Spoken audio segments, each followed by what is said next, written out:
Hey, welcome to HR Happy Hour Work Break. You are here with Trish and Steve. Hey, Steve Bose.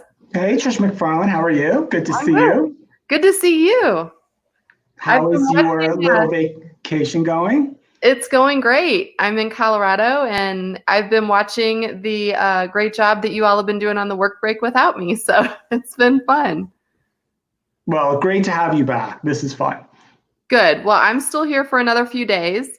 So I know that you'll have a couple other shows with Karen Hunter and with Madeline Morano, which will be great. Okay. But today I'm here. I was able to get a good connection and just wanted to check in. How are things?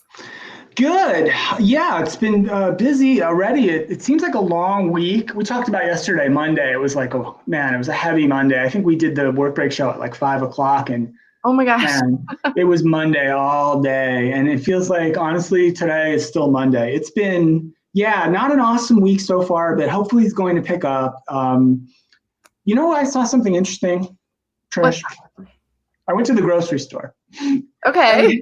And you know how, like, with the pandemic and kind of things that have to change, kind of, it's one way is kind of salad bars.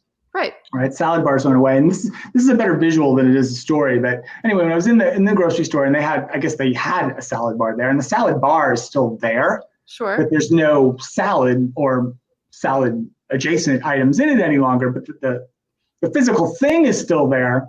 Okay. And what the store had done is decided, we're going to make this a giant White Claw hard seltzer display. Ooh. So the entire salad bar is full of these boxes of White Claw. They stacked them up on there. Yeah. The picture's actually pretty funny. I'll have to send it to you. But I thought would have been better if they would have opened up all the boxes of the White Claws and dumped them into all the salad bar compartments.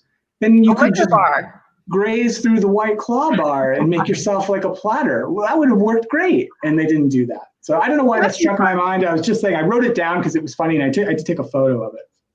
Yeah, that's interesting. Or just to think of the other things you could do with a salad bar besides salad, right? Yeah, what would be better to put in the salad now? Because we can't have the salad. We can't be grazing and touching food and mixing our hands around in the romaine or the shredded carrot anymore. What else would be good in a salad bar? I don't know, but since everyone I've been thinking a lot about movies since, you and I are people that like to go to the movies, especially during Oscar season, obviously. And, now I was thinking about how movies are maybe never going to come back in theaters. Who knows, right? I mean, theaters are starting to go under. So maybe it could be like all the things you would need for a movie night at home, right? So it would be maybe the White Claw, but you'd also have the popcorn, the microwave popcorn, and you'd have it's a good idea. Snacks and have everything that you need for movie night at home. I don't know. Yeah, so I'm going to go back, I guess, at some point to the grocery store. I'll see if they figured it out or taken my suggestion. I didn't really actually leave it as a suggestion. All I did was take a picture and think about it. But speaking of movie, we recorded a podcast a little earlier today, the Return of the Workplace Movie Hall of Fame series. That's right. Where we talked about the movie Everest with one of our great friends. We had a good time on that show. I think I did anyway. Yes. I hope everyone listens to that when it posts in a week or so. It's about Everest, and I won't give anything away, but I'll just say that I am in, I'll show my shirt here. I'm in Vail, Colorado, right? And I went hiking, mountain hiking for the first time in my life. And it was really, really, really difficult. Compared to what I thought that would be, because I'm pretty fit, and it was super challenging. So I think it's an interesting show to talk about not only the movie Everest, but our guest, who is also an actual mountain climber. Real mountain climber, yeah. Real mountain climber, unlike me. And so really good insights there. What do you think? One thing I would love to know from all of our viewers is, what are some other, movies should we be considering for future episodes of the Hall of Fame? So obviously, we try to look for movies that are maybe from the early 2000s, 90s. We've done 80, I think, once or twice. I guess it could be older, but that may not, they're certainly not work movies, but that have themes where it could be applied to work. So that's what we're looking for. So I would say, if anyone's out there, tweet us, DM us, email us, whatever, and let us know what are some of the good movies that you think you've watched that have workplace implications that might not be quite so obvious. Yeah, there's some good ones back in the archive. In the Devil Wears Prada, most recently, Mr. Mom. I think we did Big. Didn't we do Big, the Tom Hanks movie at one point? We did, yes. So yeah, so I don't know. I would love to get one maybe from the 90s or early 2000s, a movie suggestion so that we can, watch something and then kind of pick it apart a little bit and think about all the ways that it applies to work. So yeah, so that was fun. Those shows are fun to me. I would do those all the time if we could get away with it. Yeah, absolutely. No, they're really fun. I'm still petitioning for Twister. I don't know if we'll ever get you to relent on that. So. I may just have to give in and do Twister because I'd be so curious what in the world you think is workplace out of that. But oh my God, that movie's so good. Right?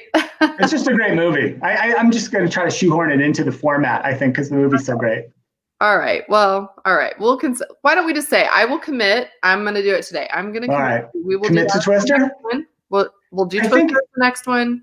I think it just had some kind of an anniversary. I don't know, it was maybe 25-year anniversary of that movie because over the weekend I caught this article. It was like a Q&A with Helen Hunt, who is the lead actress in Twister, and it was basically all about Twister though. And I must have read 4,000 words on what Helen Hunt thought of making that movie, and apparently it was really dangerous. I'll have to save some of this for the podcast. But they try to do their real stunts. It was a whole scene, a whole weird, wild scene. I had. Can I share something? You mentioned stunts in movies. I think about, that's their workplace, right? That's the actor's workplace. And a lot of them do have more difficult things. They do have, stunt doubles and whatnot. But a lot of those actors and actresses really do their own work, and they actually wind up getting hurt quite a bit. And it made me think of it, and we didn't talk about this on the podcast, but in Everest, Josh Brolin is one of the lead characters. Had you read that he actually had frostbite on his nose so badly from filming that he had to have a full nose reconstructed? Wow. I did not know that. Yeah.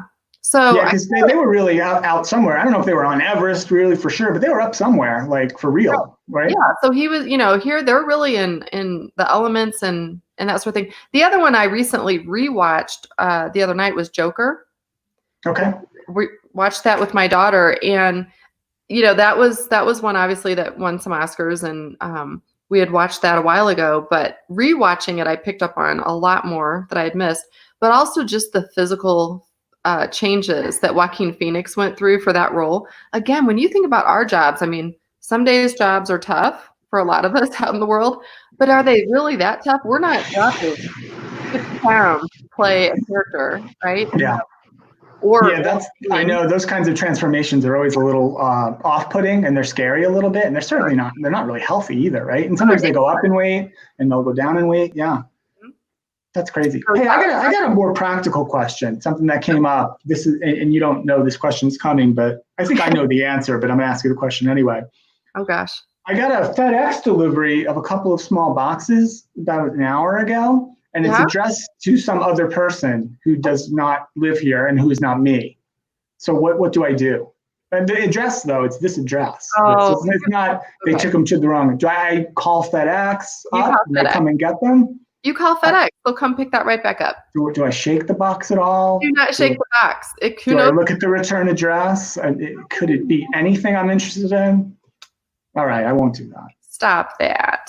I might shake the box just a touch. Don't shake the box. I'll look to see if it says fragile. If it says fragile, I won't shake it. You could do it unboxing, just like cut it at the end, show us what's inside, and then.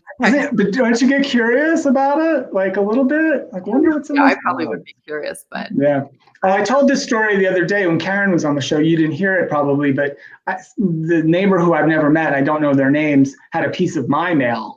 And they brought it over to me, and I was like really scared. I was like, "Oh my God, is this going to be like an embarrassing piece?" I don't get any embarrassing mail, I don't think. But like, imagine that though. What's the worst thing? It's like, what if it was like, I don't know.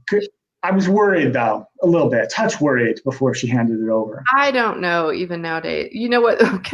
All right, this will be awful. Hey, why are you getting the Victoria's Secret catalog, Steve? That's weird. Something like that. No, and I don't know, but I did see some sort of, I don't even know exactly what it's for. I saw a commercial where you can send in a stool sample. Oh, some kind of medical. All right, thank you. Show's over. Don't open Don't open that package, Steve. You don't know now, you went there. I had a riff I've been working on for my open mic night about like pharmaceutical commercial side effects. Oh God. Right. And what's the worst one? And I'm going to say it now since you opened the door, that awful, terrible, smelly door. I'm going to give you the worst one ever. This was for some sort of pill for some sort of digestive indigestion kind of situation.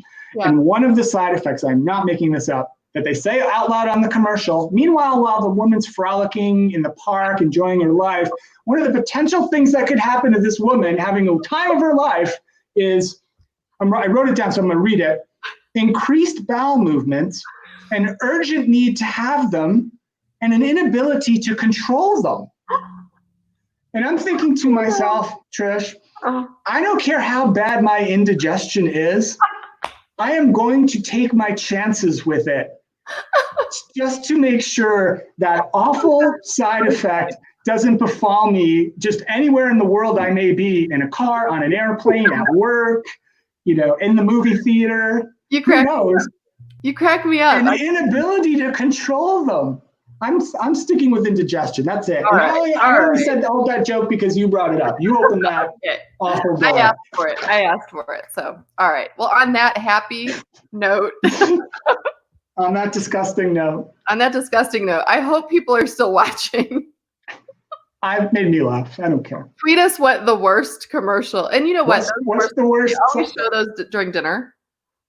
Always. They're the worst. It's 8 seconds of here's a disease, here's how we fix it, and an hour and a half of all the bad things that can happen to you. Oh, all right. Well, listen. I'm going to deal with a little psoriasis. I'm going to buy a long sleeve turtleneck, and I'm going to live that way. All right, I'm done. All right. Well, that's fun. Thank you for watching as always, and tune in tomorrow for Steve, who I think will be with Madeline or Kieran. I'm not sure which. So unless the show gets canceled, yes. All right. Very good. Have a good day, everyone. Bye.